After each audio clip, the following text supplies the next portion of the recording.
Guys, what the hell? This couple was arrested on Friday after their 6-year-old told his teacher he didn't want to go home because he didn't want to go back into a cage with a social worker, and they just guided them right to the cage like it was normal. Now, I want to point out that it isn't just a 6-year-old who is getting caged, but they have a 2-year-old that they were doing this to as well. Take someone's life just because you felt like you deserved a bigger tip. A pregnant woman was almost stabbed to death because she tipped the delivery driver $2.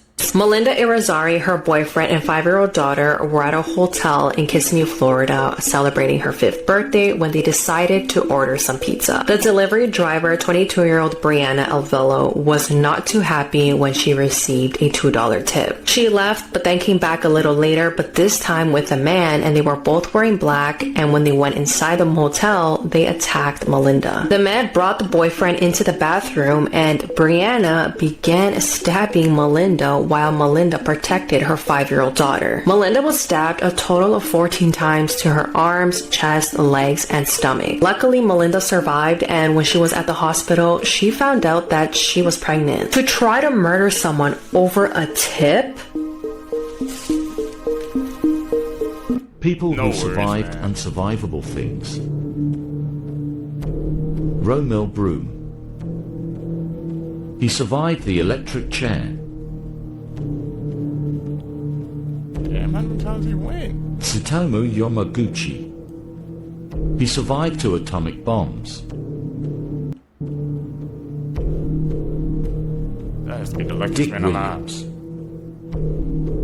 Survived the Titanic.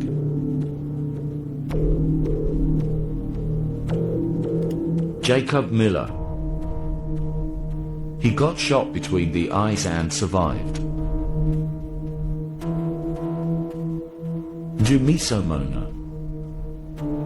This man fought with a leopard and killed it. Alison Botha. She survived being kidnapped and beheaded. What the hell? These conjoined brothers who are attached at the hip do not want to be separated. Shivanath and Shivram Sahu are conjoined twins from India who are attached at the waist. The twins share 2 legs and 4 arms, but have separate hearts and brains, and despite sharing a body, they actually live a pretty normal life. They're able to shower, eat, and dress themselves, and they even found out a way to ride their bike to school together. However, life is about to get a lot more complicated for the twins, as doctors say they can't actually be separated. If they tried to, the weaker one, Shivanath, would most likely die. Shivram, the stronger one, would most likely retain both legs and live a normal life. But the twins say even if they could afford the surgery, they wouldn't do it. Because any challenge they face in life, they want to face together. That's true brotherhood right there, man. And it's pure Disney form. characters that existed in real life. The Red Queen, Alice in Wonderland. Queen Elizabeth I.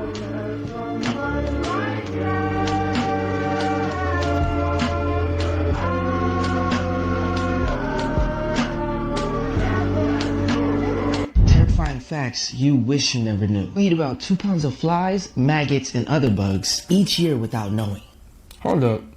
The cheese in fast food restaurants are loaded with so many artificial chemicals that it's barely cheese you're eating. In 2004, an Iranian girl became disfigured and blind after a man threw acid on her face for rejecting his marriage proposal. The law wanted to make him pay money and give him jail time, but the girl pleaded with the courts to drop 20 drops of acid on his eyes instead. The courts ended up agreeing with her punishment. Not a single comment on this video has 0 likes. In 2021, a 41-year-old man named Jerry Smith was posing as a woman on Tinder named Angie Renee. He then matched with 18-year-old football player Isimemen Itut. After they met up and did the nasty, Itut realized that Angie was actually a man. That's when he stomped and beat the man to death. Last year, he was acquitted of all murder charges. There are thousands of old diseases frozen in the glaciers of the world, and global warming will eventually release them all. Cell phones are 10 times dirtier than a toilet seat. An octopus is so flexible that it is capable of entering through your mouth, traveling through your digestive tract, and coming out your booty hole. Should I do a part 6? I'm gonna call Cap on the last part. Can an octopus really do that? I know they're flexible and all, but coming out your butthole? What the hell? I can't believe that, boy.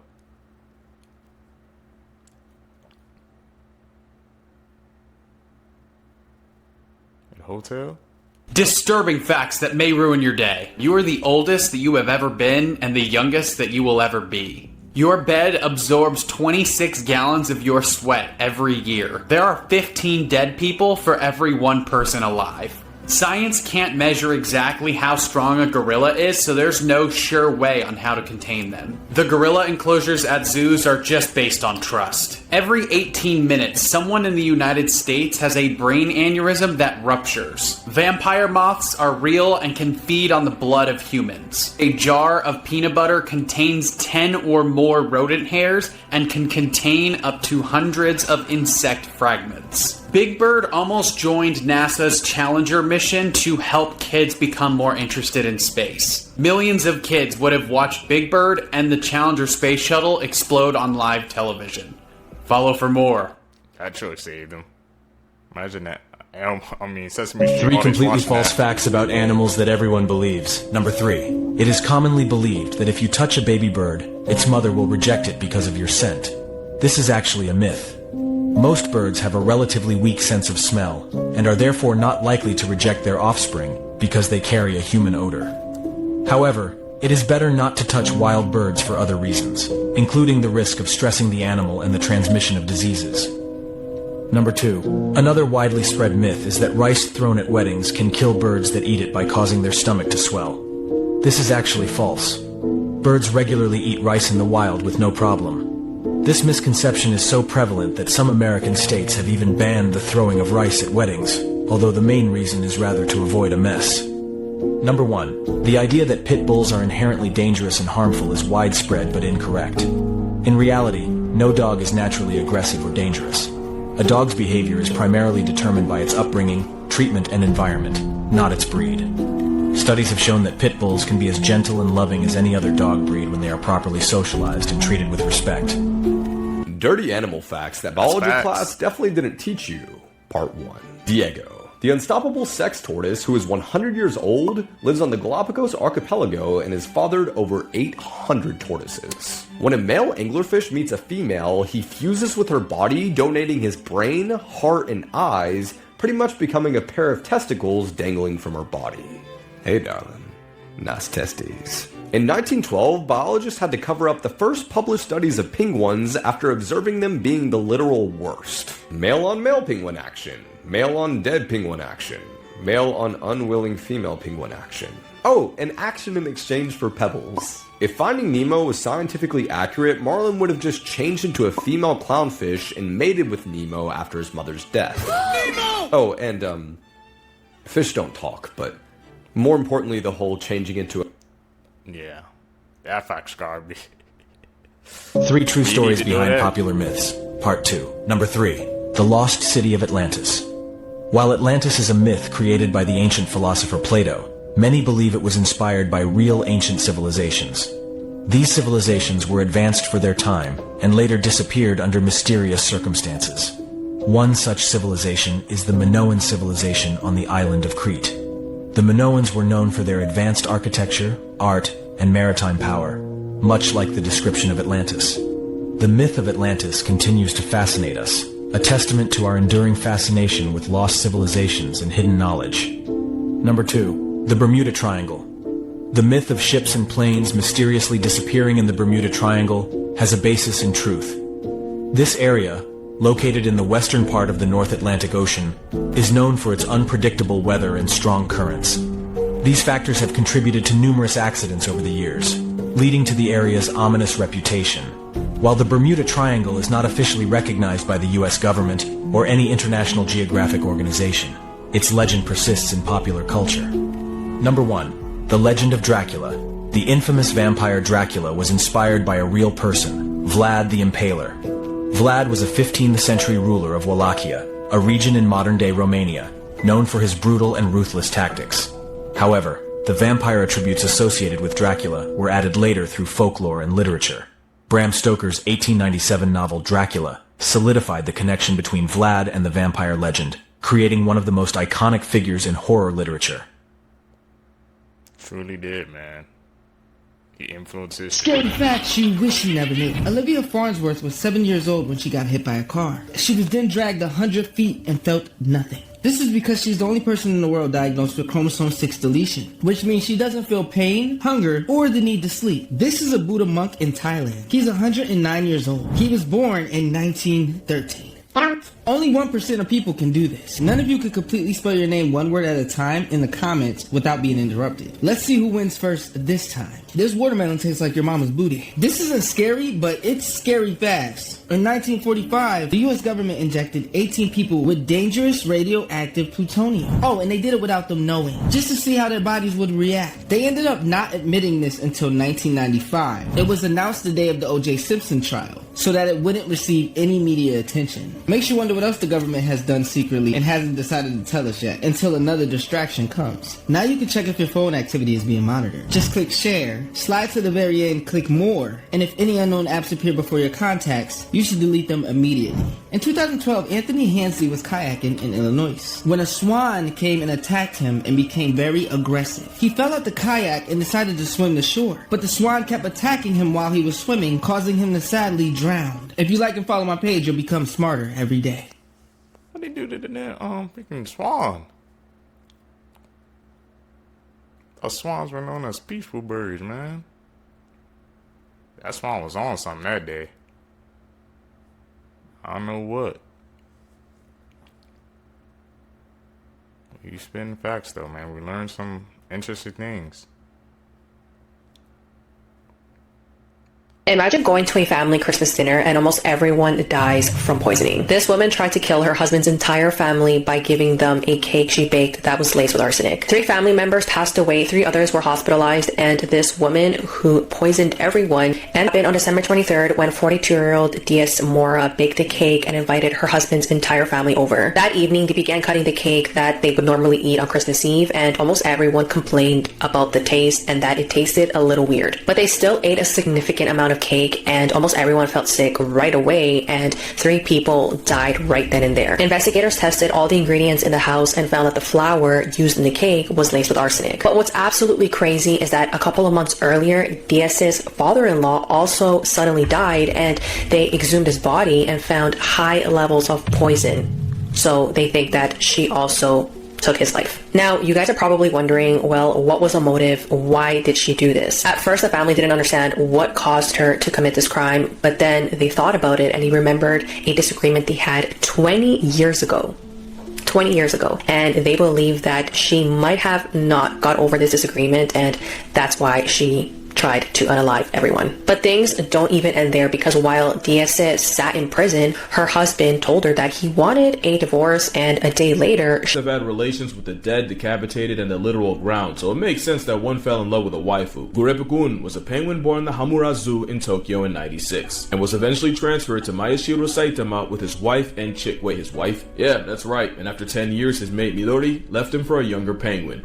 Ain't that a bird? At the same time, the zoo was putting up cutouts from the anime Kimono Friends as a promotion to attract visitors. They attracted a resident because Gurepukun became obsessed with the cutout of Hululu put by his place. But he spent hours eyeballing her, and they even had to move her from the tall rock she was on because the business chicken would fall into water trying to touch her. Even after the promotion ended, they kept her in his sights, possibly for his health. There's even a rumor they had to separate the otaku bird from the piece of cardboard because he started refusing to eat. The zoo, aka the Penguins PR team, has denied this. The Japanese media ran, sprinted, Tokyo drifted with the story, and Gurepukun became the zoo's ambassador. He even met Ikuko Chiguda, the voice actor of his obsession, although reports state he preferred the 2D version. This wasn't a rebound or a side chick. Bro was ready to commit and would even perform the official Humboldt Penguin courtship dance at her. At one point there was a storm and they had to bring Hululu inside so she wouldn't be blown away in the wind, and the brief time apart almost made Gurepukun retire from life. He'd officially resigned from existence in 2017 after an illness, but he died doing what he loved. Whatever this is, the more you know, and RIP Gurepukun. Not guilty of... The woman, in order to avenge her daughter, S-H-O-T, and killed the murdered Huese, and killed her 8-year-old daughter with her own hands in court, and was sometimes sentenced to life imprisonment. In court, when the jury declared Ethan Cole innocent, Sarah fainted on the spot. She couldn't believe that the murder of her daughter would eventually be acquitted. When Cole heard the verdict, he laughed smugly. The seemingly calm court instantly caused a huge stir. Amid the chaos, Sarah quickly regained consciousness, swiftly took out a weapon from her pocket, and pulled the trigger without without hesitation. Ethan Cole fell to the ground immediately after 3 loud bangs. The court was instantly plunged into chaos. When the bailiff subdued Sarah, she didn't resist. She recalled that her daughter OTT's body had been discarded by the river and that Ethan Cole had distorted the facts by claiming that his 8-year-old daughter seduced him. Sarah just wants to avenge her daughter. However, in the new trial, Sarah, who was originally a victim, will face charges of first-degree murder for premeditated carrying of a weapon. The judge said in the verdict that it was a tragedy for both sides and sentenced Sarah to life imprisonment. Do you think this mother is guilty? Let's exchange ideas in the comment section. She unalived her mom and her stepdad in their bed to grow her social media platforms. 17-year-old Sarah Grace Patrick, back in February, allegedly pew-pewed her mom and her stepdad while they laid in the bed in their home in Georgia and fled the scene, leaving her 5-year-old sister to find their parents unalived. Immediately after the crime took place, 17-year-old Sarah went to the public for assistance to help find the people who committed these crimes. Since the event took place, Sarah has grown her social media platform, journaling her experience of her mom and dad's unaliving, continuing to work with law enforcement agencies, other content creators, and other media sources like true crime. Just a couple of days ago, an arrest warrant was issued out in the connection of the unaliving of 45-year-old James Brock and 41-year-old Kristen Brock. After months of claiming her innocence and jumping around from family members' houses, 17-year-old Sarah turned herself in to law enforcement to take a plea. What can possibly go through a young child's mind for them to decide to unalive their own parents? Like, follow, and share, leave a comment, let me know your thoughts. This woman... It's that clout, man. Clout. It's a new drug, man. It just makes you do things you didn't think you were capable of doing just so you could get that attention. That attention, I guess, it makes people feel special when they have all those eyeballs on them. But it ain't worth it at the end of the day. Right here, Jennifer Gledhill has been arrested for the murder of her husband, Matthew Johnson, and now her parents, Thomas and Rosalie, have been arrested for helping her cover up the murder. Jennifer was arrested when her lover, that's the terrible word, her boyfriend told police that she confessed to murdering Matthew. And apparently the reason she did it is because the husband found out that she was cheating. September 20th, he found out that she was having this affair. And so the next day, September 21st, she shot and killed him while he was sleeping. And according to the boyfriend, who later went to police and was like now an informant to the police, what Jennifer did was she shot him and then she put his body in a rooftop storage container. I think they mean one of those things that you put on the top of your car, you know, to store luggage or something in. And then she slid it down the stairs to get him into the back of her minivan. And then she drove the body to a location north somewhere, dug a hole, and buried his body in a shallow grave. Police have still not been able to locate exactly where his body is. Then they were able to find blood stains under the bed in the master bedroom, but they realized that the mattress was brand new, and that's because Rosalie, Jennifer's mother, went and bought the mattress for Jennifer. There's evidence that the parents went and spent 5 hours cleaning up the crime scene, replacing this mattress, and now they're not cooperating with police. The parents even erased their phones, like to try to get rid of the evidence that they were communicating back and forth with their daughter. And police found a plastic tote with a gun in it. So it looks like they possibly could have been hiding the murder weapon as well for her. At this point, the judge has ordered that Jennifer has no contact with her 3 children, and their grandparents are in prison, so hopefully there's other family members who can help take care of these poor kids. Her mom performed an exorcism on her because she believed that she was possessed. 3-year-old Aurelie Proctor lived with her 25-year-old mom, Claudia Hernandez, in San Jose, California. Claudia believed that Aurelie was possessed because she would wake up in the middle of the night screaming and crying. Aurelie wouldn't stop, so this made Claudia believe that she was possessed somehow. On September 24th of 2021, around 6:30 a.m., Claudia and her brother drove Aurelie to a nearby church to help with her alleged possession. Claudia grabs Aurelie by the neck and the waist, trying to get her to throw up this evil spirit. Claudia's dad was the pastor of that church, and he ends up showing up to help them out. Claudia then puts her fingers down Aurelie's throat, and she ends up throwing up a clear/purple liquid. All of this went on for 12 hours, and just the day before, Aurelie was only given 6 ounces of water. Aurelie ended up passing away between 6 to 6:30 p.m. Once it was after 8 p.m., Claudia called 911 to report that her daughter had passed away. Once first responders arrived, they noticed that Aurelie had bruising around her eye, neck, and chest. At the time, no one was arrested because there wasn't enough evidence. A few days later, Claudia set up a GoFundMe to raise money for her daughter's burial. On January 27th of 2022, Claudia uploaded a YouTube video addressing the whole situation. She was not remorseful and basically said it is what it is. On January 31st, law enforcement were finally able to arrest and book Claudia into the Santa Clara County Jail because of that YouTube video, and on May 13th, her father and brother were arrested as well. This Colorado man is accused of killing, decapitating woman, and having her severed hand inside of his pocket during the arrest.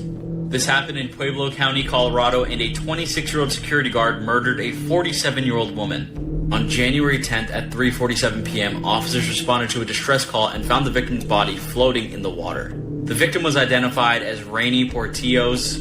Officers later arrested Solomon Martinez, pictured behind me, and charged him with first-degree murder. After killing this woman, Solomon Martinez went home to his roommate, and his roommate helped him push this very heavy bag out of the car and into the water. You see where this is going.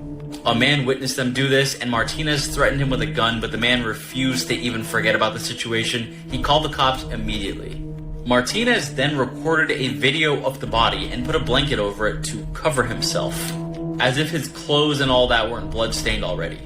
Upon the police interrogating him, they found a plastic bag with her hand in it. There was also blood and cuts all over his hands and wrists, and his story kept changing by the minute. He is now in custody at the Pueblo County Jail, and his bond is set for $1 million. Also, upon further investigating the vehicle, detectives found the blood of the woman inside of his vehicle. What do you guys think about this crazy story? And reminder, these videos are for informational purposes only. Go check out my YouTube channel. Link in bio. The world can be an evil place, as we just witnessed, man. The fact that he had his roommate help him, mind-boggling.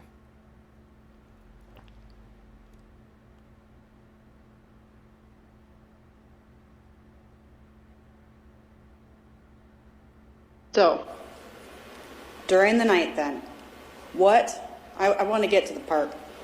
What wakes you up? Crashing noise. Okay. Did your kids wake up at the crashing noise? No. Did your kids wake up at any gunshots? No. So you heard a crashing noise. What do you do?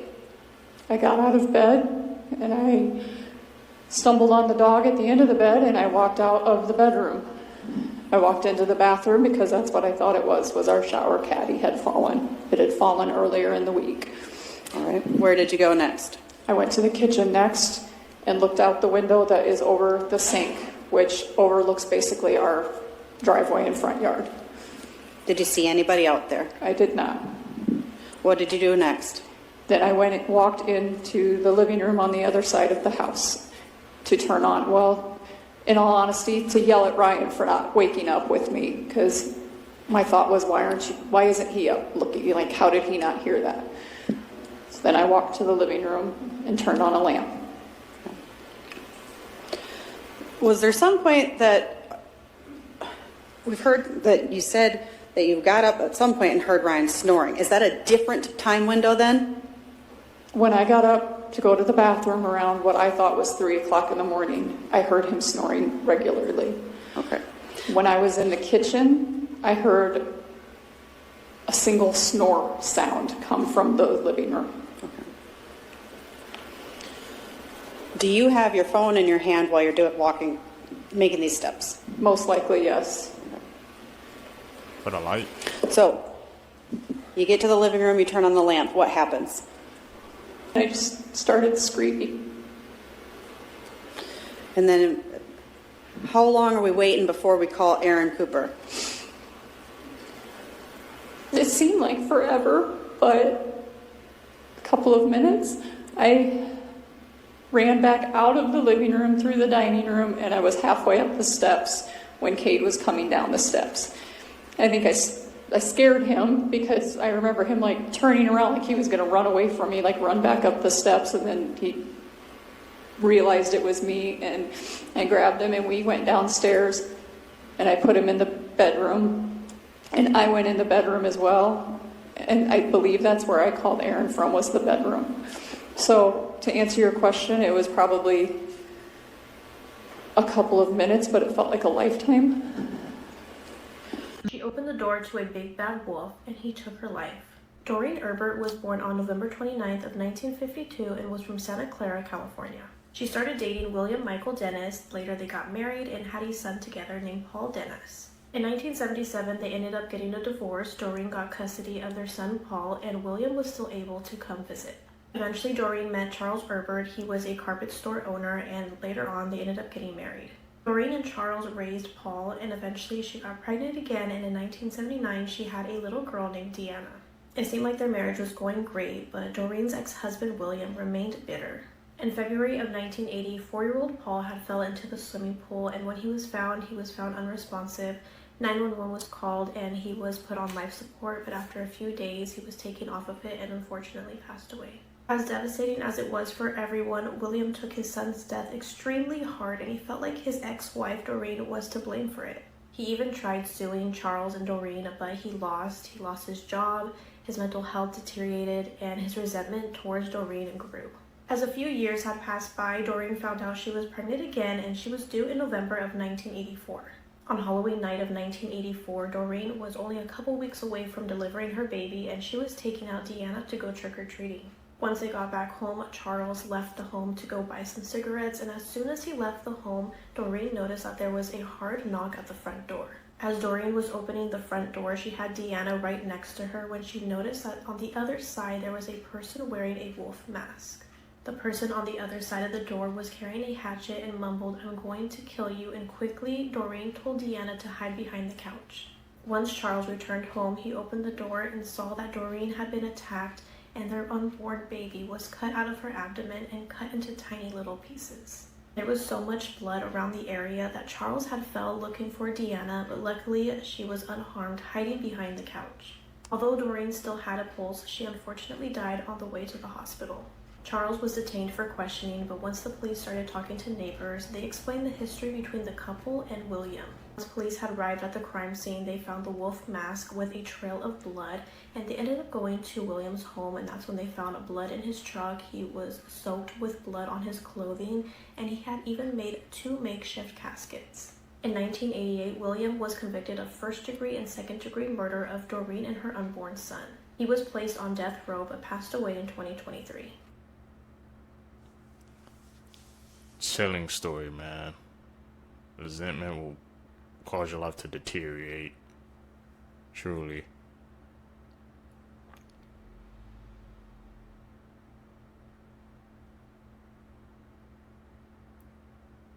In that weird hotel room? I'm out. We don't do that. You guys, what the hell?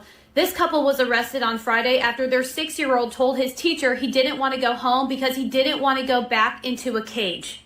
The dad is 35-year-old Justin Huff, and the mom is 31-year-old Yuru Exi. I probably said that wrong. Come to find out, they're both scientists at the University of Florida. So the 6-year-old's teacher called the Department of Children and Family Services, who got the police involved. They went over to the house along with a social worker, and they just guided them right to the cage like it was normal. Now, I want to point out that it isn't just a 6-year-old who is getting caged, but they have a 2-year-old that they were doing this to as well. Now look at this. The parents allegedly acknowledged locking the eldest boy in the wooden enclosure, which was made out of pressure-treated 2x4s, saying he was disobedient and had ADHD, police said. The mother reportedly said the boy was locked inside while she was working and that her husband let him out when he returned home from work. The mother also allegedly told police she had tried to find a childcare program for the boy, but his bad behavior resulted in no one wanting to take him. Oh, yeah, let's blame the 6-year-old. So then the 6-year-old showed authorities an overturned crib in his parents' closet, where the 2-year-old little boy was confined at night. He also lifted one side of the crib to show how his parents placed the toddler inside. The crib's mattress was on the floor, and there were metal springs and wiring hanging from the upside-down bed that could harm the 2-year-old. The mother allegedly said the toddler was kept inside the overturned crib because he climbed out of it at night. What the hell? Huff and C are being held at the Alachua, I probably said that wrong, county jail in lieu of $600,000 bail, according to online records. She has pleaded not guilty to the charges filed against her, according to court records. Additional reports also state that the 6-year-old boy told police that sometimes he would be in the cage from the time he got home from school that afternoon until the very next morning around 7 a.m. when it was time to leave again.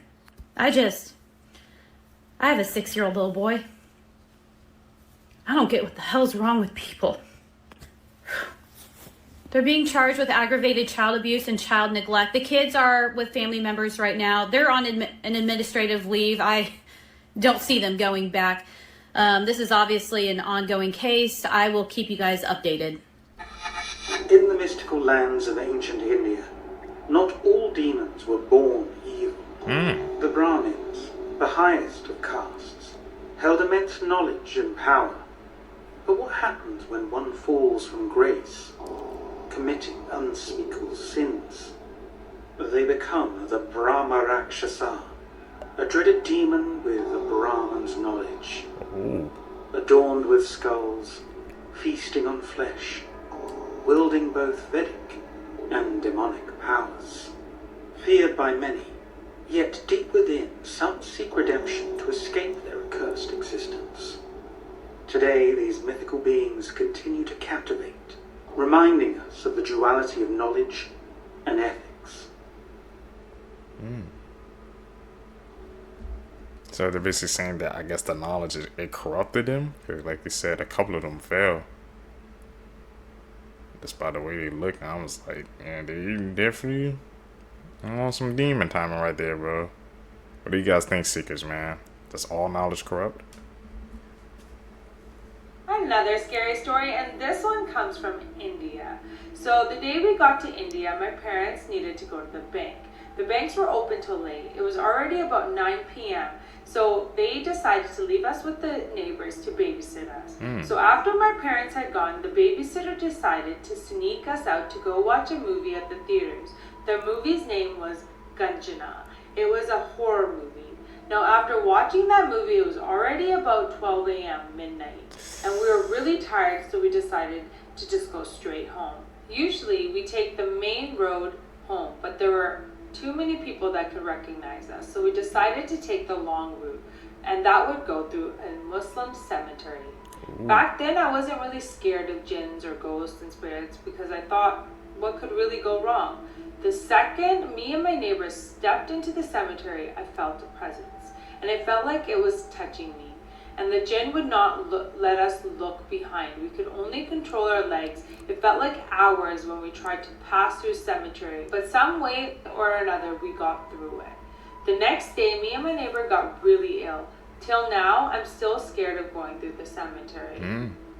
So they do say that if you see a dark spirit, any kind of spirit, you get ill or sick. It could last for like a week or 2 weeks, but yeah, that does happen. But you could have also been really scared of the scary movie you just watched, and then you're walking through a cemetery, so you're like psyching your brain out to think that way too. I don't know, but either way, we believe you. Send me more, guys. These are so good. I just took those good kids to see that scary movie. That's a damn Dayan shame. witches. Dayan is a witch in Indian folklore. The primary source of their power is her long plaited hair that is used as an additional limb. They also have monstrous black nails and feet that face back. Okay. We learning out here. Have you ever heard of the Indian urban legend of Bullet Baba? The legend revolves around a motorcycle that is believed to have supernatural powers and provides protection to travelers. The story goes that in 1988, Ambana, whose real name was Om Singh Rathore, was riding his Royal Enfield motorcycle late at night when he lost control and crashed into a tree. He tragically lost his life in the accident. The police impounded the motorcycle and took it to the police station as part of their routine procedure. However, The motorcycle mysteriously reappeared at the accident site the following day. The police, perplexed by this unusual occurrence, seized the motorcycle once again and emptied its fuel tank. They even chained it to prevent it from being moved. Despite their efforts, the motorcycle miraculously returned to the crash site once more. Nah. The locals perceived this as a sign and began worshipping the motorcycle as a guardian deity. They constructed a shrine around it, where the Bullet Baba's motorcycle stands to this day. Devotees offer prayers, flowers, and incense at the shrine seeking protection for their journeys.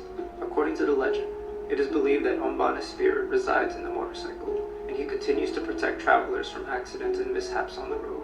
It is said that those who pass by the shrine offer their respects to Bullet Baba by lighting incense and pouring water over the motorcycle. Furthermore, there is a belief that if anyone steals or disrespects the motorcycle, they will face misfortune or be involved in a serious accident. Several anecdotes and stories circulate about individuals who ignored the sanctity of the shrine and suffered unfortunate consequences soon after. This is why you have to... Man, what the hell? That's one of the most bizarre stories you come across. Of these clips we see in Seekers, like the freaking motorcycle bike kept returning to the place where the incident happened at, man. They even chained it up and took out the gas and it still ended up there. You guys want to deep dive into that one? Because that one was bizarre, man. Blowing my mind. Always be careful about what comes out of your mouth. I was gone to Jammu, India, and I went to go visit Vaishno Devi Temple. It's a Hindu temple. It's about 5,200 feet above sea level, and it's about 12 to 13 kilometers from the base of the starting of the temple, and you have to go up this mountain. It usually takes about 6 to 8 hours depending on how fast you walk. Damn. So nowadays you can take a helicopter up, especially because there's old people, little kids that are all doing this with their families. Or you, back in the day when I went, which was 15 years ago, you could take a donkey. You could go on top of a donkey and go up. This is the base of the temple, and every day they get about 30,000 to about 35,000 people that go and pay their respects at this temple.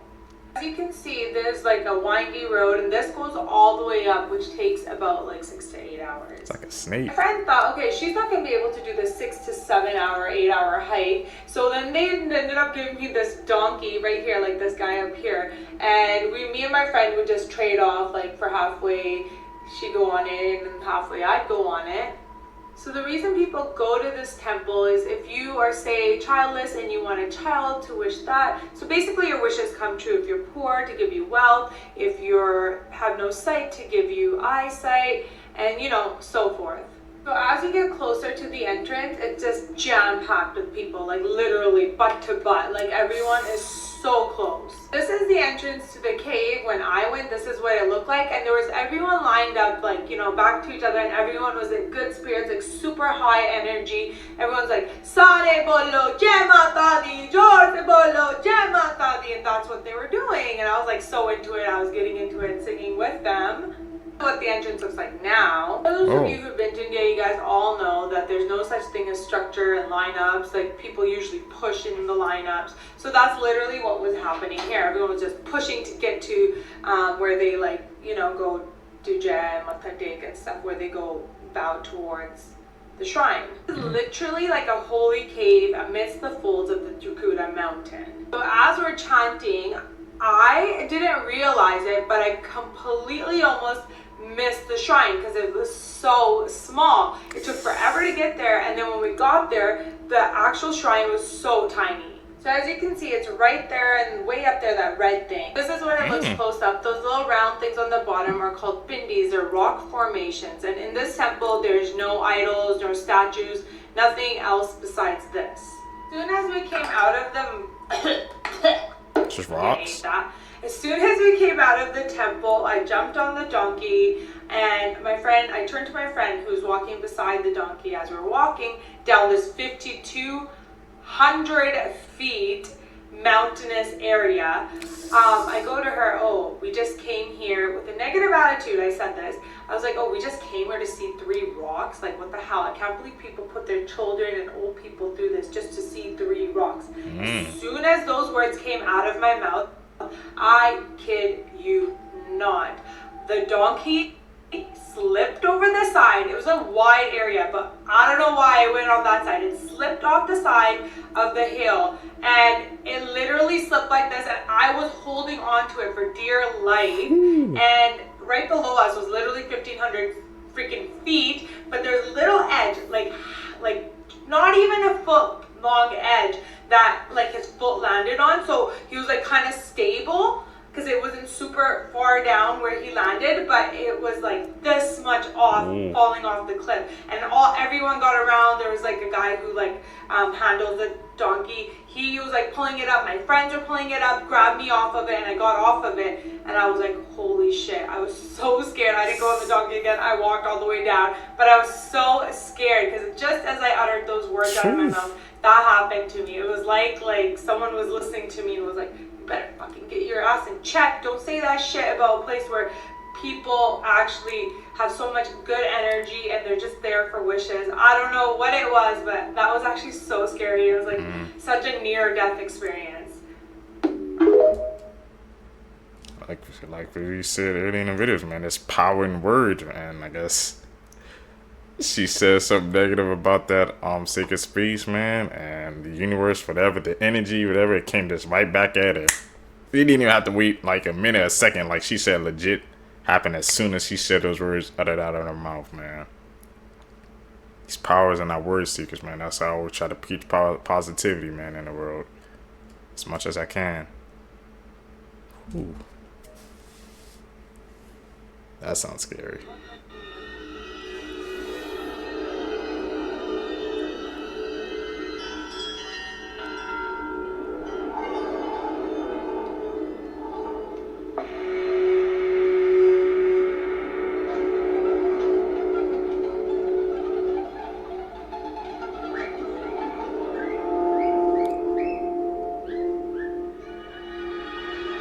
Pointing at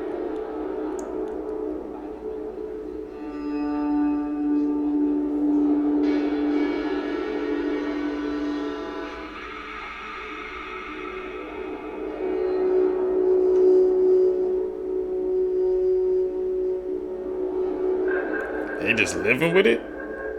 That spirit or entity? Can't be me.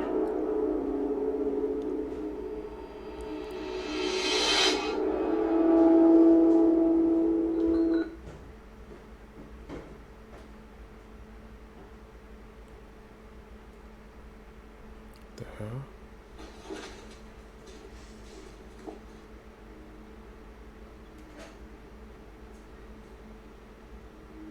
It's definitely looking for something. You can tell by the way they're creeping around the house.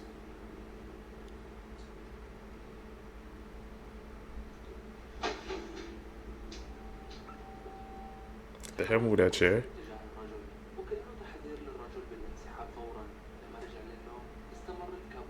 There was this guy from India, right? Basically, up till he was like 20-something years old, his life was normal as then randomly, bro, in his mid-20s, he started to complain to his family that he was having like abdominal pain like crazy. He was like, yeah, like I don't know, like my stomach and like just all right here has been like hurting and shit recently. But his parents are like, bruh, you know, maybe you just having like a stomach ache or some shit, bruh. Just see what's good for a couple days and then let us know. It kind of like technically goes away, but it doesn't. Like he's like, all right, it doesn't feel as bad, I'm just gonna leave it alone. He leaves it alone, bro, up until, because like I think at the time it was probably like 1970s when, you know, he was like in his 20s. Up until 1999, he ends up going to the hospital because he literally could not breathe because this thing was like blocking his airway. Like, and he goes to the doctor. They're like, okay, cool, we're gonna see what's good with you. They start to cut this dude open, bro. Mike, when they cut this guy open, bro, you're not gonna believe what's inside this guy's stomach. Oh, baby, Mike. I put the hell? He had a whole baby inside of him, man? That sounds something like out of science fiction. Like you said, there was abdominal pain or something. And he went with it, lived for that pain for how many years? And it was a baby? We're gonna have to check up on that, Seekers, man. Or if you guys want to check up, tell me down below, but I'm definitely gonna have to check up on that one. Gonna have to try to confirm that.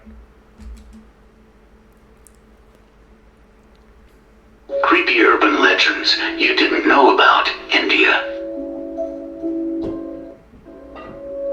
The Indian village of Kuldhara was seemingly abandoned overnight, and no one knows why, though there are a few eerie theories.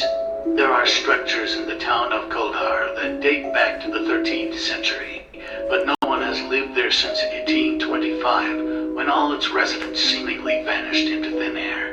According to local lore, 1,000 villagers completely abandoned their home overnight, without a trace. No one knows why they left, where they went, or even saw them leave. Theories as to why they left range from poisoned wells to a greedy ruler levying high taxes to a dwindling water supply, though none of those explain why the inhabitants left so suddenly. You might be wondering why no one has tried to resettle the town. That's where the legend comes in. It's said that the village chief cursed the land, apparently. Anyone who tries to live there will die. The Indian Paranormal Society spent a night there and reported disembodied whispers. Screams, noises are common at dark hours. Many of our members have witnessed apparitions, heard footsteps, experienced unusual touch, and so on. They spent the whole night there? Man, like I said, I always gotta give it up to the people, man, who try to explore the paranormal, man, because, like, you have to have a different type of bravery, man, to go into that type of situation. All that dark energy and stuff, I can't be around that. Freaking story behind that, man. It's haunting, though. You guys have any theories on that? What you're about to witness was recorded by soldiers in India when the villagers complained of strange noises coming out of a cave. The soldiers went to investigate, and this is what they encountered.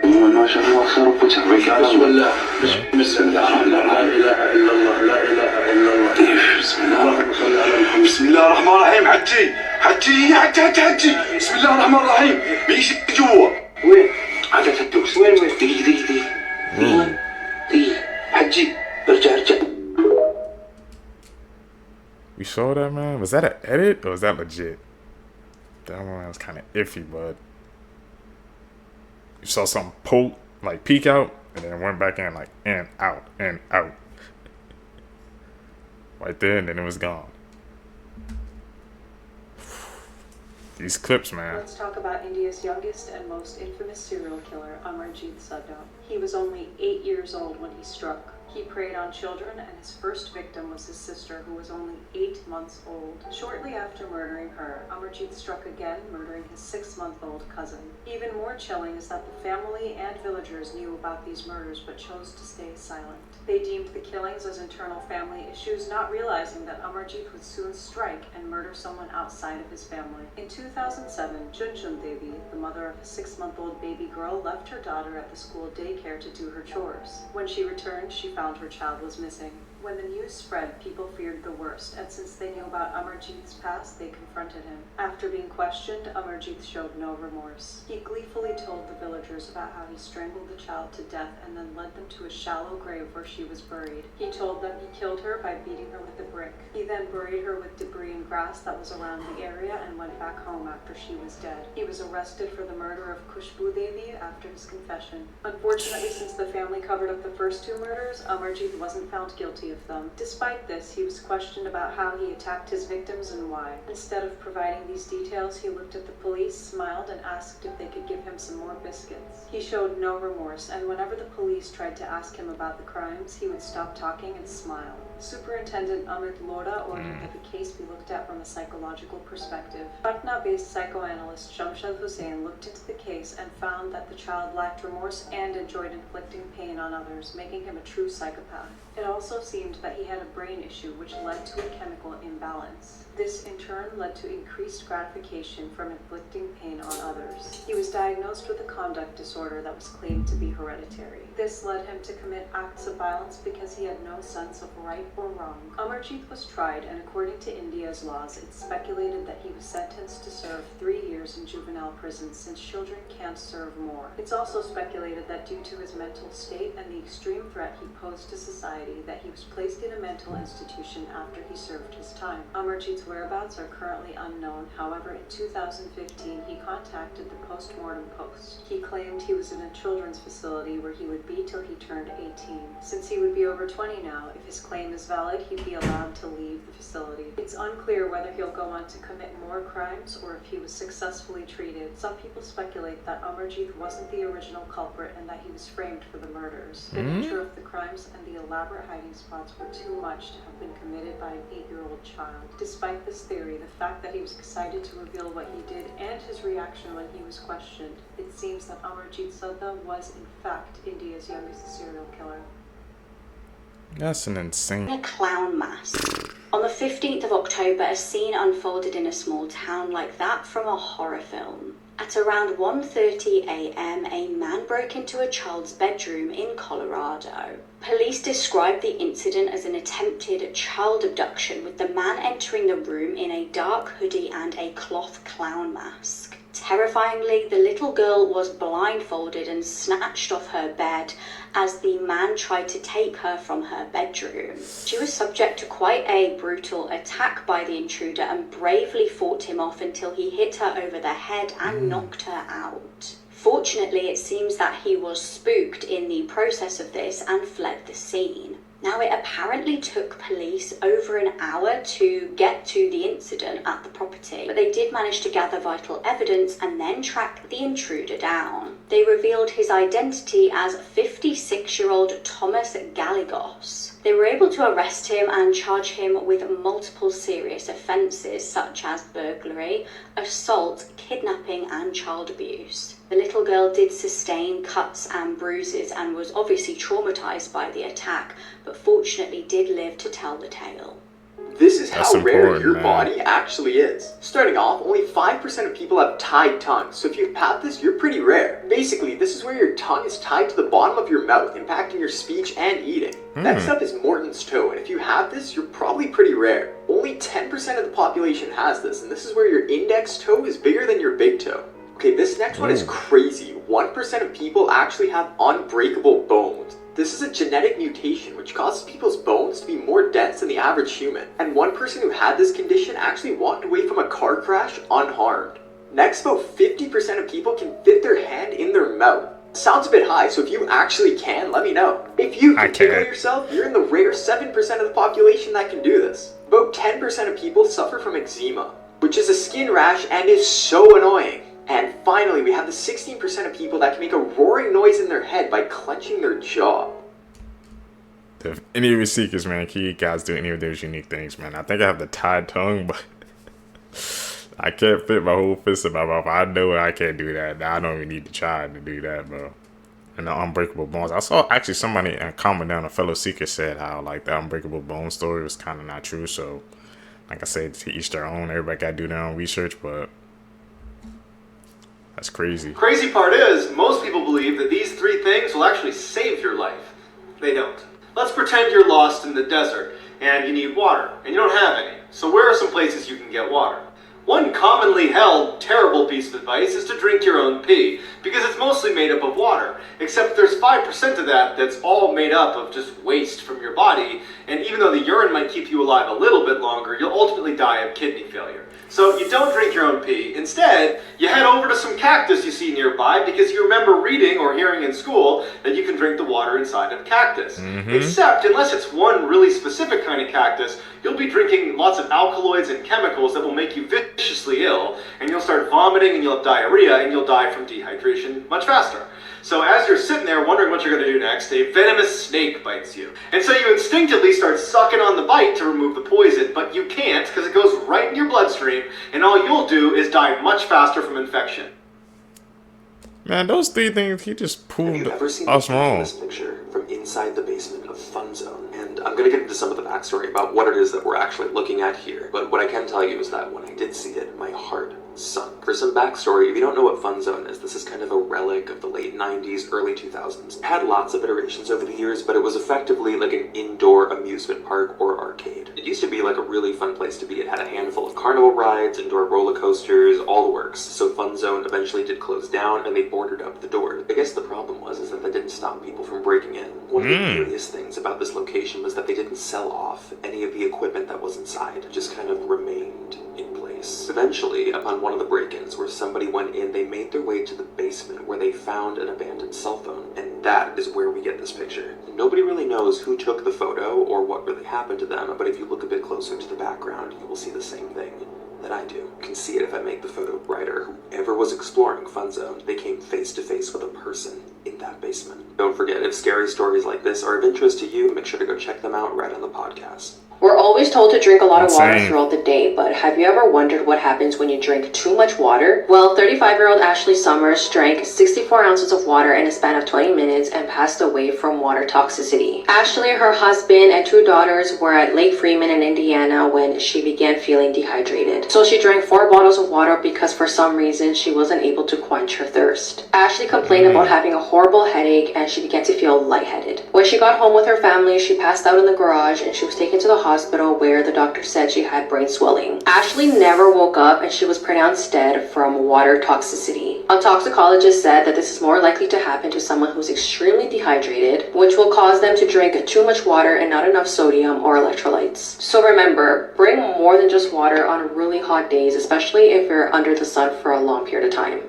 Here's why you might not want to visit your mom on her birthday. A man was stuck in traffic while driving home after visiting his mother for her birthday. The man was so frustrated that when the GPS told him to take a detour, he went right away, which might have been a mistake. His gas light then came on, so he decided to pull into this super barren town to fill up his tank. So the man went in, pumped his gas, and when he went to pay, the clerk was super weird. He didn't acknowledge him and just gave him a creepy smile. The man then went outside and saw a woman just standing in the middle of the road and said, "Are you okay?" And the woman looked at him and said, "Ah, yes, we are happy here." The man was like, "What the?" and just drove out of there. Till a cop pulled him over and said, "Sir, you can't drive. Driving's illegal here." The man had had enough and literally just went pedal to the metal and zoomed out of there. When he got home, he was just so confused. The people looked real but didn't act human. He tried to research it but decided, next year I'm just sending my mom a card.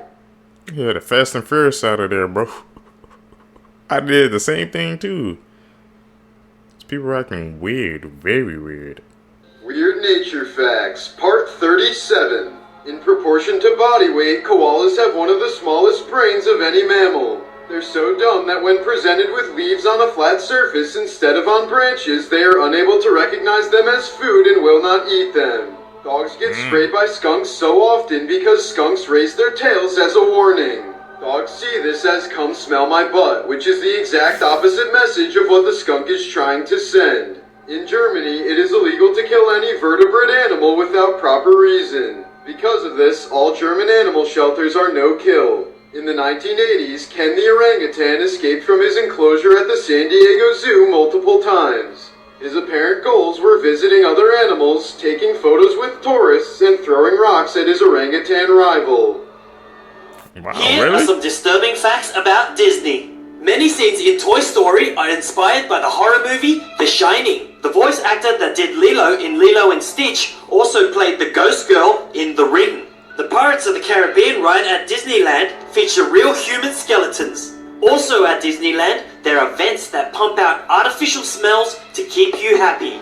After the release of Princess and the Frog, over 50 kids went to hospital for salmonella. They tried to kiss a frog. Do you know any other creepy things about Disney? Leave a comment. Here's some. I think the thing that got to me the most is that he pumping out like a smoke out of a vent to keep you happy at Disney. What the heck? What they got going on with Disney, bro?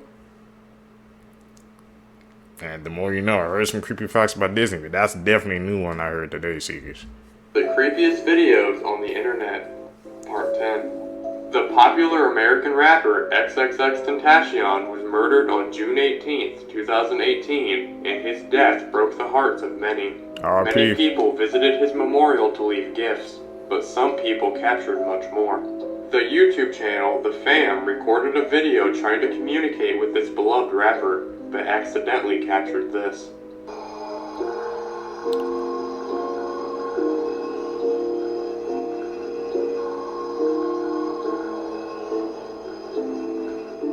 But someone else got a lot more than this.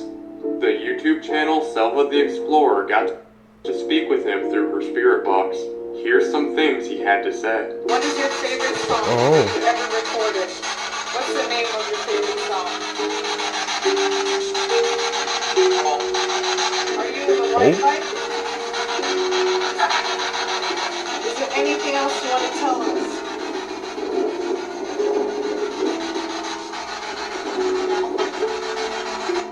Is this legit? They were speaking to his ghost?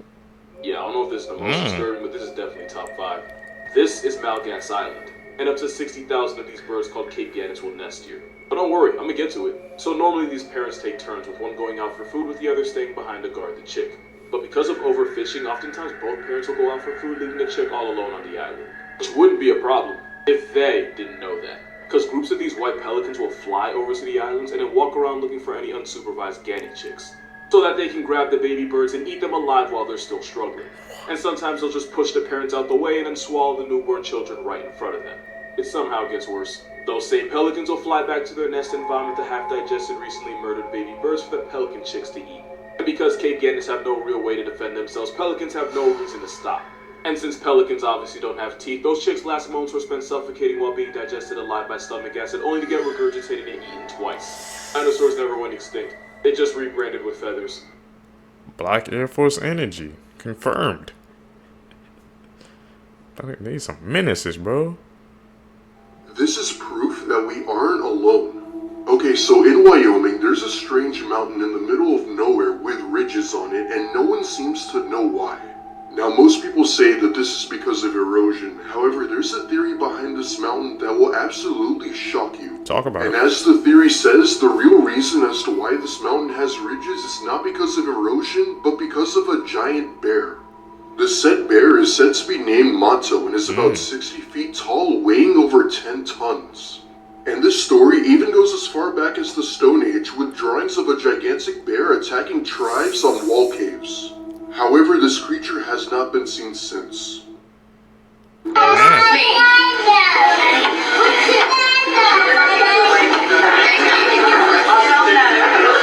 So this video went viral sometime last year when this woman and her kids, along with her friend and her friend's kids, went out to eat after a doctor's appointment. While they sat at this restaurant, this random man came out of nowhere and tried to grab one of their daughters and pull her out of the restaurant. The two mothers had a total of 6 kids with them, and they were all seated on this table, but in front of them were 2 other young kids who happened to be Snapchatting while this whole thing went down, and they caught this crazy moment. When the mother realized that this man had grabbed her daughter, she stood up right away and said, "Oh hell no." And then he said, "I'm just playing," and he let go of the little girl. There is no way this man is just playing around. He intended to take that little girl, and he probably thought it was going to be easy because there's just 2 moms with 6 kids at this table. Humanoid robots. Yeah, nah, he was definitely on some weird crap, bro. Gonna say, try to play it off as a joke, man. These people are getting bold now, bro. Like, right in front of the parents, they just don't care no more. They the right thing standing. Nah, we had to run that feed, bro. No. Somebody had to drag me off that guy, man. And for, like, in front of the parents? How stupid could you be? Are getting creepier by the day. A startup from Poland called Clone Robotics is on a mission to create some of the most human-like robots ever, even going as far as to use a musculoskeletal body using hydraulic tendon muscles covered in this stretchy skin-like fabric. And it's not just for show, because they claim that it is the strongest biomimetic hand in the world. Oh, and just like in the movies, their artificial muscles bleed if punctured. So yeah, things are getting serious now. Terminator next step. Part 4. Today, let's talk about the mysterious disappearance of Rebecca Corium. Rebecca Corium was a 24-year-old worker on the Disney Wonder cruise ship. On March 22, 2011, while working on the cruise ship, Rebecca disappeared without a trace. This is one of the last photos taken of her, and it was from CCTV footage. At 5:45 a.m. that morning, footage revealed Rebecca talking on the phone with someone. She seemed visibly distressed. Now here's where it gets twisted.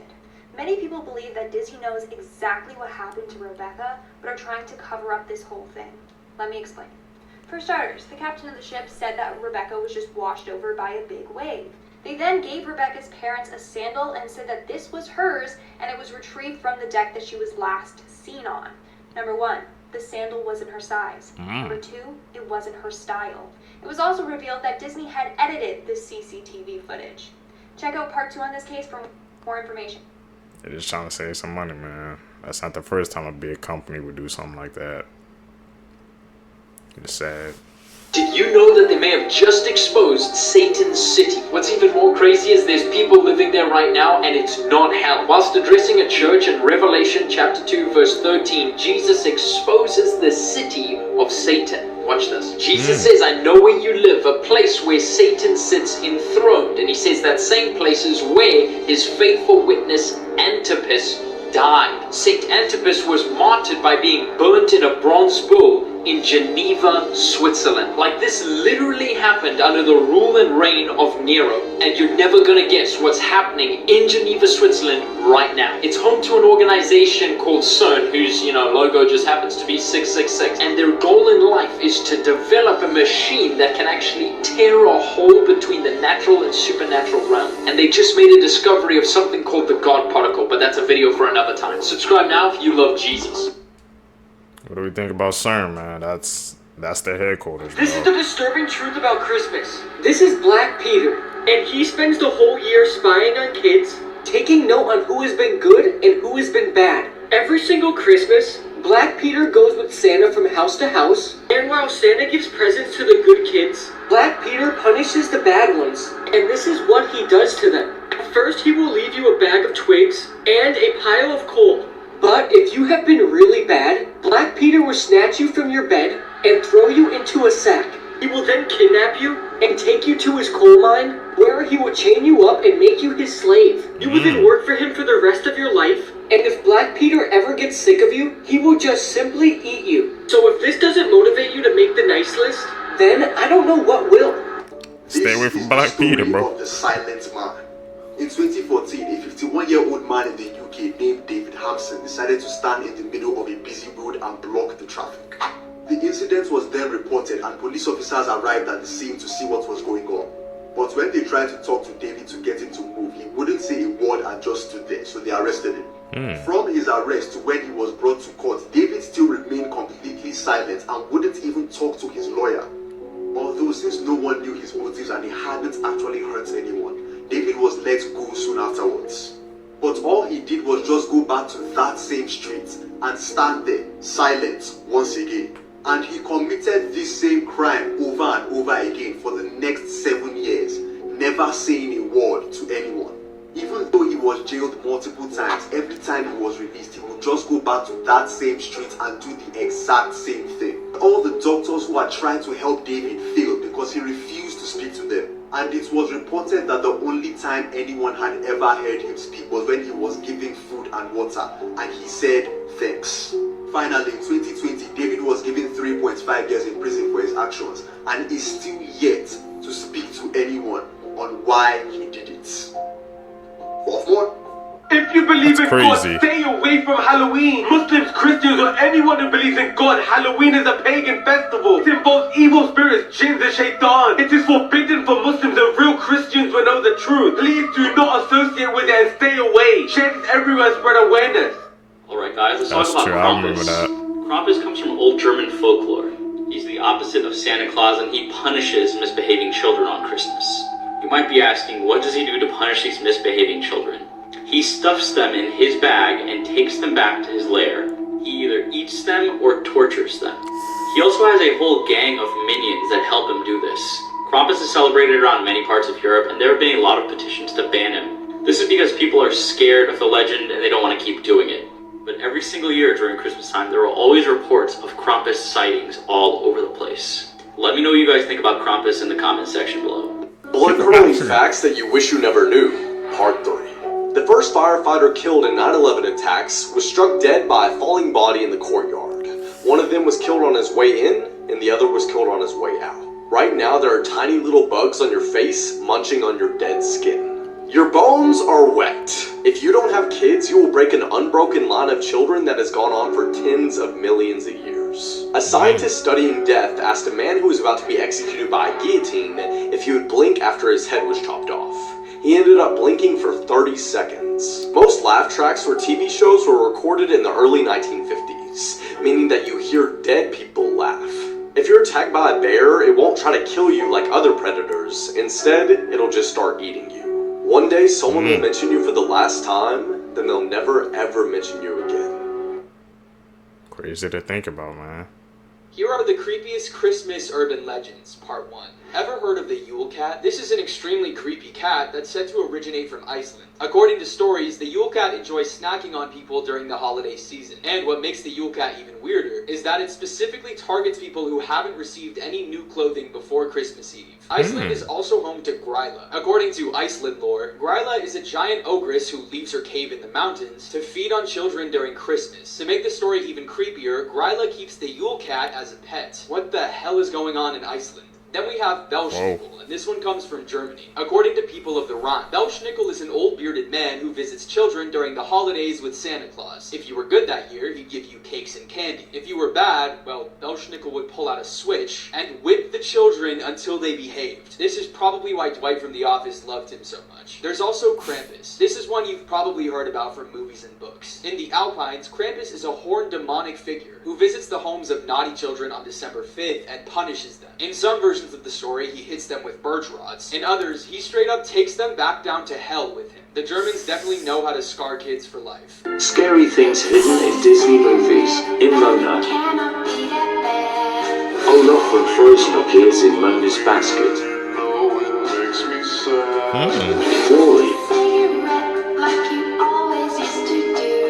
Rex from Toy Story All Alone, among the junk. Whoa, Here's I never the noticed truth that. behind Dora the Explorer. You may think it's just some ordinary cartoon, but there's actually a big secret behind it. Dora the Explorer is actually blind, and here's proof. If you watch the show, you'll notice Dora never actually looks at what she's talking about. She always looks in another direction and doesn't even blink. This also explains why her parents make her take Boots everywhere, because Boots is actually a secret service animal. Even in this scene right here, Boots is counting the coins and she's not looking anywhere near that. And this explains why she always asks obvious questions to the audience. The 16-year-old. Whoa, what the heck? Hey, that's a new theory, man, that she just put in my head. Was Dora the Explorer always blind? What do you guys think, man? They was lining up perfectly. Girl threw her newborn out of her window. Viewers' discretion is strongly advised. On September 30th of 2016, a 16-year-old Antonia Lopez had gave birth to a baby girl. Right after giving birth, she took a photo of the baby and sent that photo to her baby's father on Snapchat. Antonia had captioned the photo saying it was a girl, by the way. Right after that is when she made the decision to throw the baby out of her second-story window. Shortly after that, she then decides to post on her Facebook around 3:40 a.m. to see if someone can help her out. Someone ends up replying to her Facebook post, and she is asking help to get rid of a deceased baby, needs some trash bags, and a car. Antonia ends up telling her mom what happened, and her mom immediately calls 911 and rushes down to that baby to perform CPR.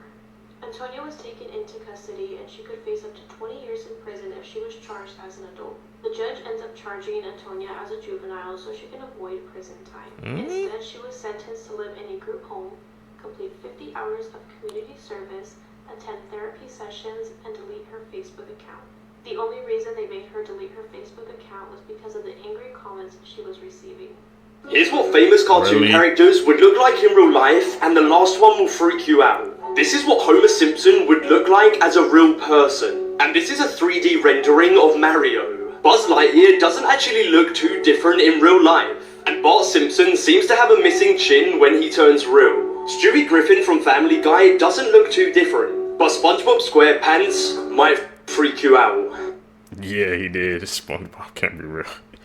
that face. Maps that will change the way you see the world. These cities are all still owed money from the Trump campaign. There are Ooh. now over 50 countries generating over 50% of their electricity from renewable energy. This shows the employment rates for 15 to 29-year-olds in Europe. The darkest blue areas are over 80% and the darkest red areas are under 30%. This is how much it costs to hold a prisoner in each state in the United States. In Arkansas, it only costs $23,000, but in Maine, it costs over $300,000. 33% of the entire country of Switzerland live within 5 kilometers of the main train line that goes through the country. This map shows how population is dispersed through France with the same amount of people living in the green as in the red. This map shows how many people by percentage in each country in Europe actually speak French. This map is highlighting every city that was founded by the French in the United States. Wow, the more you know. That first map is crazy, bro. These are scary cartoon truths that would terrify you, part 8. Okay, so the Teletubbies is a dark nightmare about genetically engineered slave creatures being systematically trained to become part of our society. The Teletubbies aren't in control of their own destiny, and 3 things control their day-to-day life. First is the voice, which is a tiny female voice that tells them when they could eat, sleep, say hello, or even say goodbye. The robotic voice comes from a speaker in the ground, hinting that something larger lies beneath. Next up is Nunu. He's a harmless vacuum cleaning robot who follows the Teletubbies and cleans up all the messes that they make, and also yelling at them for bad decisions. Nunu is just the watchdog of the Teletubbies. Finally is the pinwheel. Whenever the pinwheel starts to spin, the Teletubbies stop everything they're doing and run to the top of the hill to perform a ritual. People believe the Teletubbies is based on the end of the world. Wow, we've heard some crazy theory about the Teletubbies, but that's definitely a new one. Saudi Arabia has just said that the groundwork for what would become the largest structure on Earth is now 86% complete. Now, not only would it be large enough to fit 20 Empire State Buildings inside, but similar to the Las Vegas Sphere, in its center will be this spiral-shaped tower encased by a VR dome that essentially could create anything your mind could imagine, whether that be on Mars, under the ocean, balcony views of Pandora, and even whatever the hell these things are. So the question is, do you think they'll be able to complete this by 2030 or not? This evil I grandmother don't think baked so. her 20-month-old granddaughter in the oven. Viewer's discretion is strongly advised. 48-year-old Carolyn Jones lived with her brother and 20-month-old granddaughter Royalty in Shaw, Mississippi. She was described as a caring woman who loved her granddaughter. On October 15th of 2018, Carolyn's brother had found Royalty in a still warm oven when he had returned home from work. She had been burned so badly that she was unrecognizable. The police determined that Royalty had been stabbed multiple times and was still alive when she was placed in the oven. Royalty's cause of death was stab wounds and inhaling all that heated air. Carolyn was taken into custody on a charge of first-degree murder. The motive behind why she did this is still unclear to this day. A week before the incident, Royalty's toys and belongings had been left on the curb for trash. Royalty's car seat, high chair, ride-on horse, and diapers were among the items taken by people that were passing down their street. Neighbors were shocked to hear about what happened, and they stated that they rarely saw Carolyn or anyone else at that house, and they had no idea that a small child was even living there. In 2022, Carolyn was sentenced to life in prison for capital murder. An 11-year-old boy came across this girl buried underneath the sand, and this is what happened. A young boy named Connor Fitzgerald was building sandcastles with a couple of his friends at the Marina Dunes beach in California. The boys soon moved to digging holes in the sand and challenged each other to see who could dig the deepest. As Connor was digging his hole, he suddenly hit something with his right hand. He dug deeper and realized that it was a bag. He dug around the bag, grabbed it, pulled it out, and was shocked when he realized that the bag was still attached to its owner. Connor then dug back more sand to find a little girl buried underneath. He called out for help, but there were no adults around, so he single-handedly pulled her out of the sand. The little girl was completely limp and wasn't breathing. Connor then thought back to an episode of NCIS where he saw a character perform CPR. As he started the procedure, a young couple walking down the beach started sprinting toward them. Real life pixie?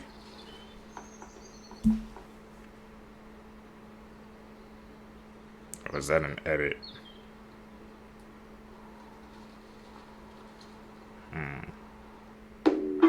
you guys think about that one? This exotic bat with an overdeveloped face, first found in Kenya, could be the carrier of many bad things animal wildlife officials fear. Its large head does not look like any bat ever seen before, and its eyes look very big as well. You don't get to see its teeth though, but I can only assume they are as massive as the rest of its cranium. To make matters worse, most of these strange bats start to appear throughout the area. No one knows where they came from, or what has caused them to have such mutated features. If this new species does carry some sort of strange disease, I really hope they are able to quarantine it and keep it from spreading to other parts of the world. Number 6. A man takes a picture stance and the camera person quickly backs away. Moments later, you get to see what they were so afraid of. What? What the fuck? An overhead tomahawk throw deeply embeds a pair of scissors into the exact place that she was just standing. Slowly, they realize just how close he came to sending his friend to the hospital. Damn. Look again and you can see that would have gotten her in the midsection if she hadn't moved away in time. If it goes that deep into solid wood, imagine how much deeper the scissors would have gone. Number 5. Ooh. Michael and Durez is in a car full of friends when they hear a distant voice call out from the nearby woods. I didn't really hear much the first time I watched, but when they slow it down, you can clearly hear someone say something like, "Help me, guys."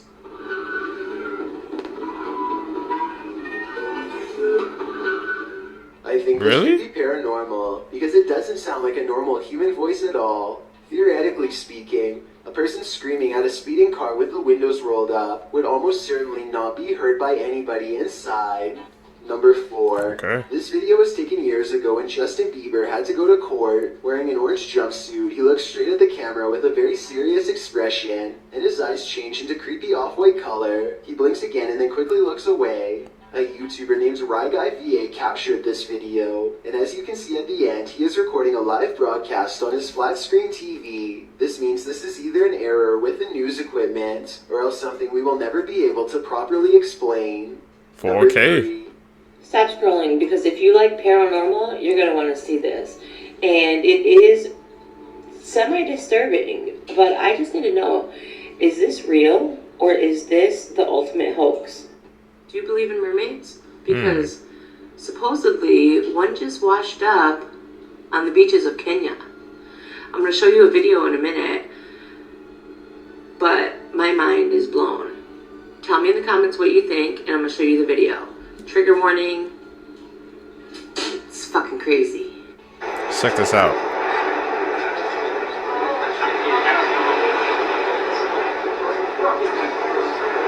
It's grunting. Now, what do you guys think about Seekers, man? We've been watching these past couple of videos how they said they do believe, in Kenya, over that part of the world, they do believe in the mermaids and things like that. Mermaids are sirens, so was that a mermaid, siren, something else? Mutation going on? What do you guys think? It's a creepy one. The paranormal chick here. Take a look at this video that was captured around August 12, 2023 in Kenya.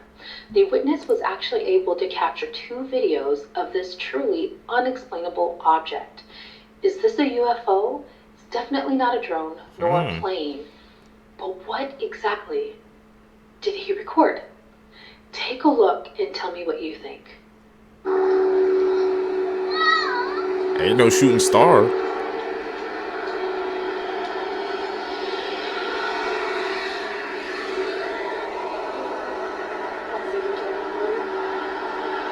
What the hell is that? I don't think that's a drone either.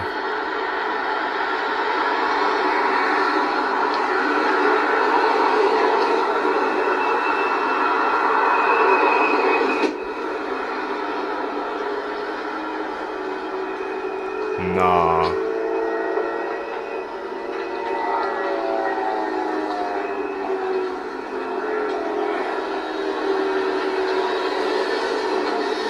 Go back and forth.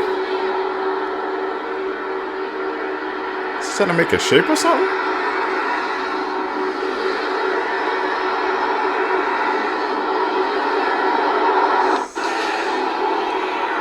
Another one.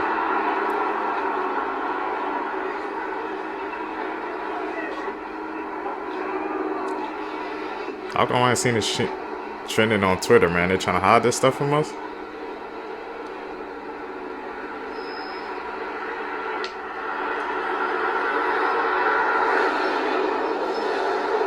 It's two of them. I thought it was just one.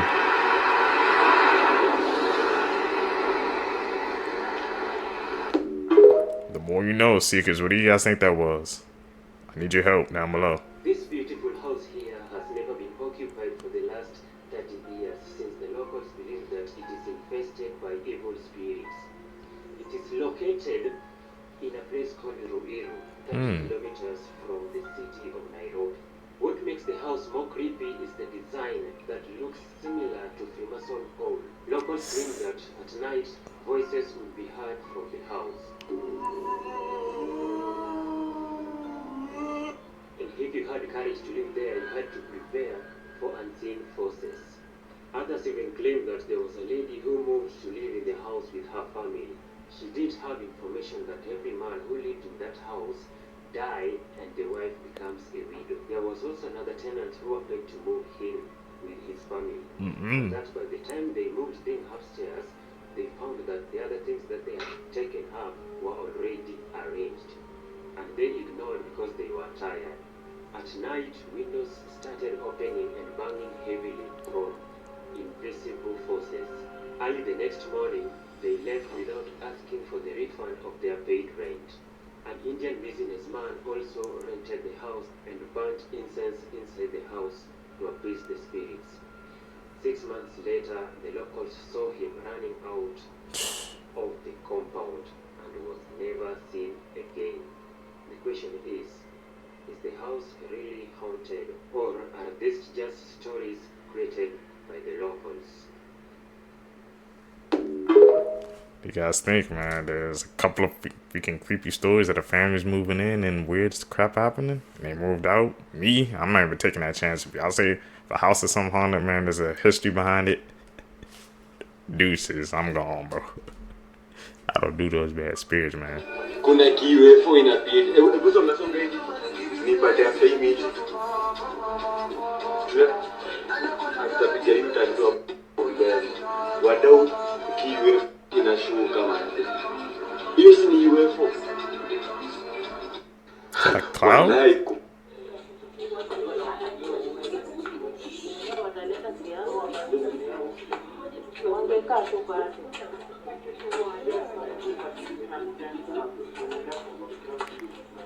Okay. What's going on with them?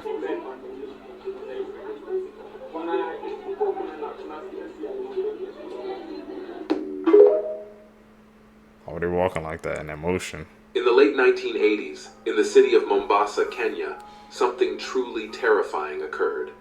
It was nighttime, and I was driving back home all alone when I noticed a beautiful young lady standing by the roadside. She asked for a lift, but I couldn't understand why she was out there in the middle of nowhere by herself. Despite my confusion, I decided to stop and give her a lift. She said she needed to go home and that she couldn't find anyone late at this time, so I agreed to take her back to her place. As we drove, I realized we were heading to an unfamiliar and isolated area. It was a deserted road with nothing but darkness and emptiness all around. We drove for about 45 minutes to an hour away from the city. I became curious and asked her when we would reach at her place, but she assured me it was nearby. We had a long talk while driving, and she seemed fairly like a normal person. Eventually, we arrived, and I saw her house was in terrible shape. It looked old and abandoned, with nothing nearby, just trees and overgrown grass. I asked her, "Do you live here?" She replied, "Yes, I have lived here for the past 60 years, even though she looked much younger. When she got out of the car, she invited me to stay the night since it was already late. As I was already feeling tired, I accepted her offer without any hesitation and entered the house. I fell asleep within minutes after laying down on the bed, but when I woke up the next day, I was terrified by what I saw. I found myself in a cemetery, sleeping between two graveyards. Panic surged through me, and I fled from that place as quickly as I could and drove back home. It took me a month to return to my normal life after this incident. though the experience still haunts me to this day, and I've never stayed out late at night since then. Try to bury him alive or something, man?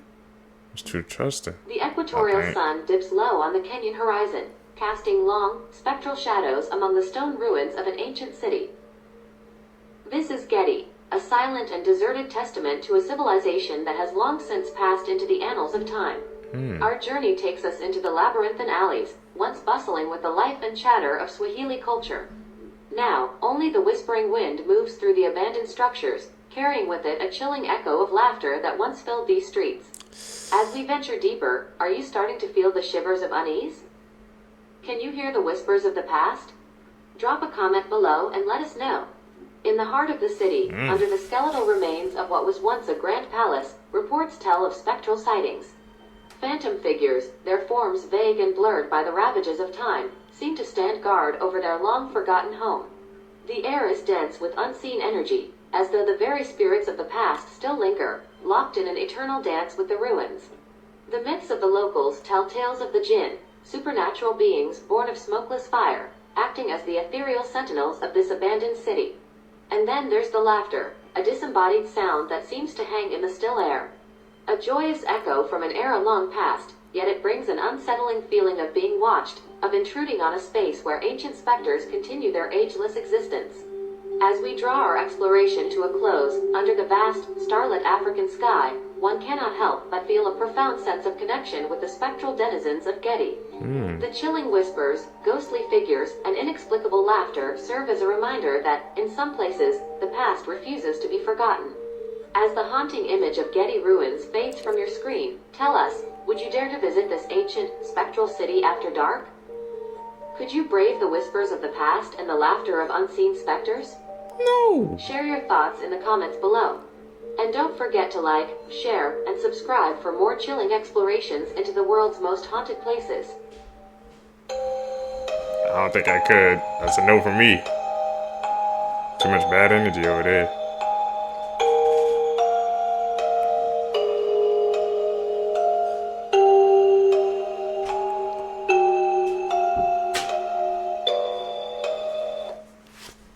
Dang, they file their teeth. It's like every, you can culture do things differently, man. But to file their teeth and say that was a sign of beauty. How can you do that? That must hurt, bro. You filing all your teeth like that? Oof. The more you know, man.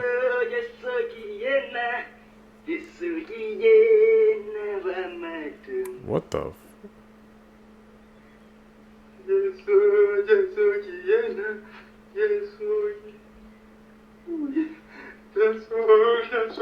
Oh no, I hit the jets, but we out. What the hell was that follow? I'm hitting the jets. Once lived a little boy called Kofi. He was as mischievous as he was curious. Kofi often pushed the boundaries set by his parents. Parents would gather their little ones around the fire recounting the story of the Wasaka. It spoke of a mysterious creature, a fearsome being from the depths of hell that prowled in the darkness, seeking out disobedient children. The tale was passed down through generations, a cautionary reminder of the importance of obedience and respect. Unbeknownst to Kofi, his disobedient ways had caught the attention of the Wasaka. The creature watched from the shadows, its presence concealed by the darkness. Late one night, as Kofi snuck out of his home, the creature materialized before him, its eyes burning like embers in the night. Kofi froze, his heart pounding in his chest. The Wasaka spoke with a voice that resonated through the night. It recounted the tales of disobedient children who had crossed its path, only to face dire consequences for their actions. With each word, Kofi's fear transformed into remorse. He saw the pain and disappointment his own actions had caused his parents. The Wasaka vanished into the night, leaving behind a sense of responsibility and a newfound understanding of the importance of obedience. From that day forward, Kofi became a changed boy. He listened and followed attentively to his parents' guidance and wisdom. Gotcha.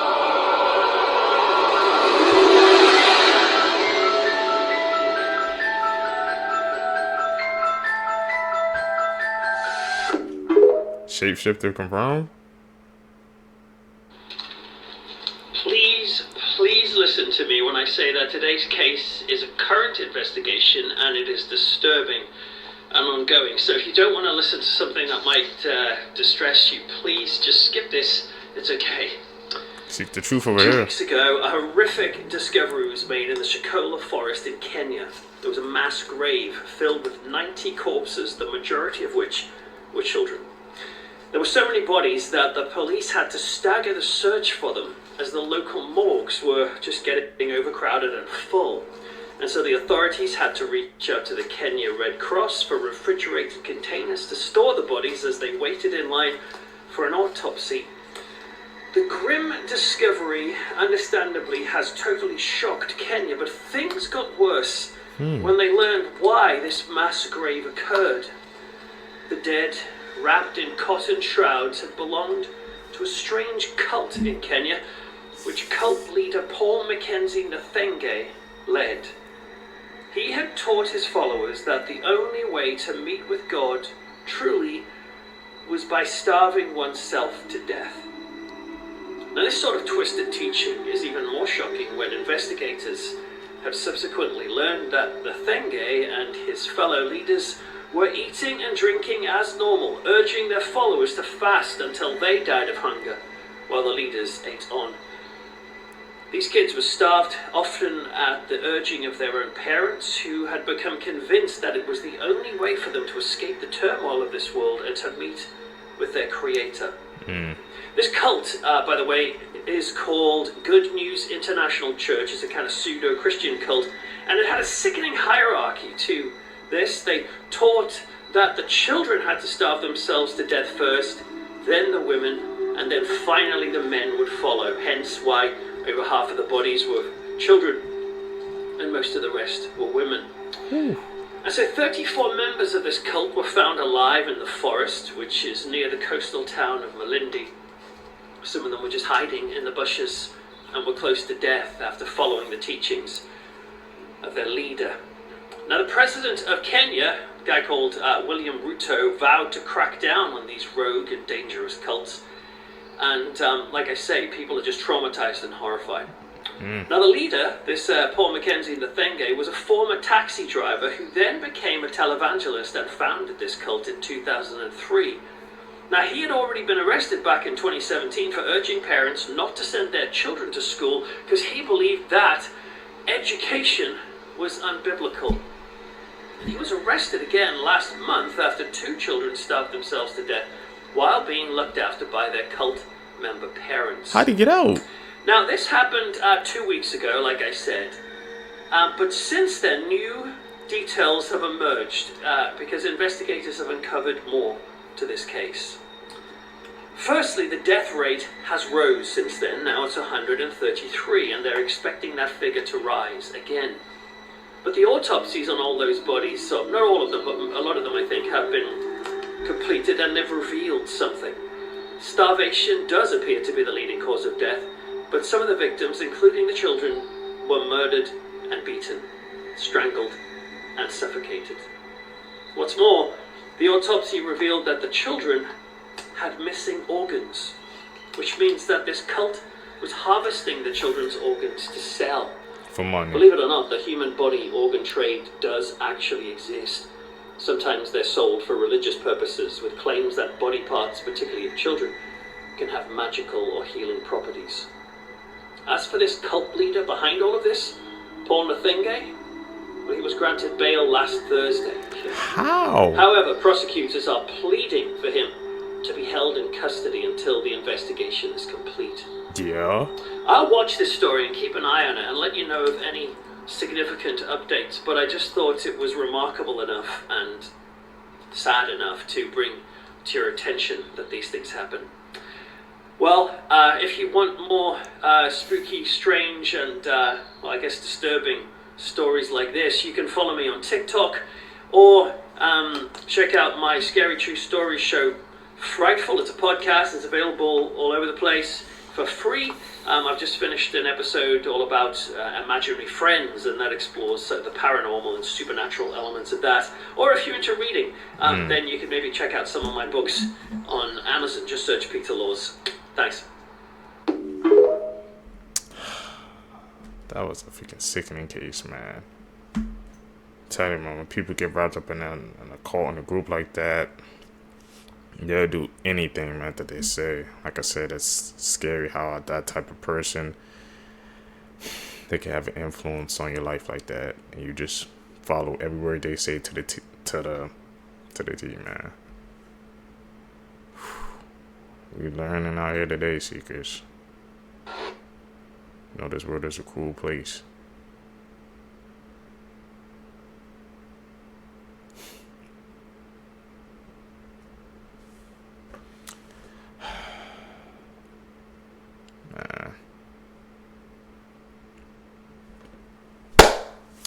Seekers, if you guys made it with me to the end of the video, you're a true seeker seeking the truth. I greatly appreciate the support, man. Like I said, guys, follow me on my social medias. Links are in the description down below, man, so we always stay connected. Hit that like button, man, if you guys enjoyed this video, man. Also, man, tell me if you guys are enjoying this different styles of Tik Toks that I'm trying to bring to you guys. You know, just trying to switch it up. Like I said, man, do daily uploads for the rest of this month, man. But like I said, going into the August, it might change, but thank you guys for joining me on my journey. We're gonna blow up. We're gonna take off in this algorithm. I believe it. Hopefully, you guys believe it too. I'm out. Peace, YouTube.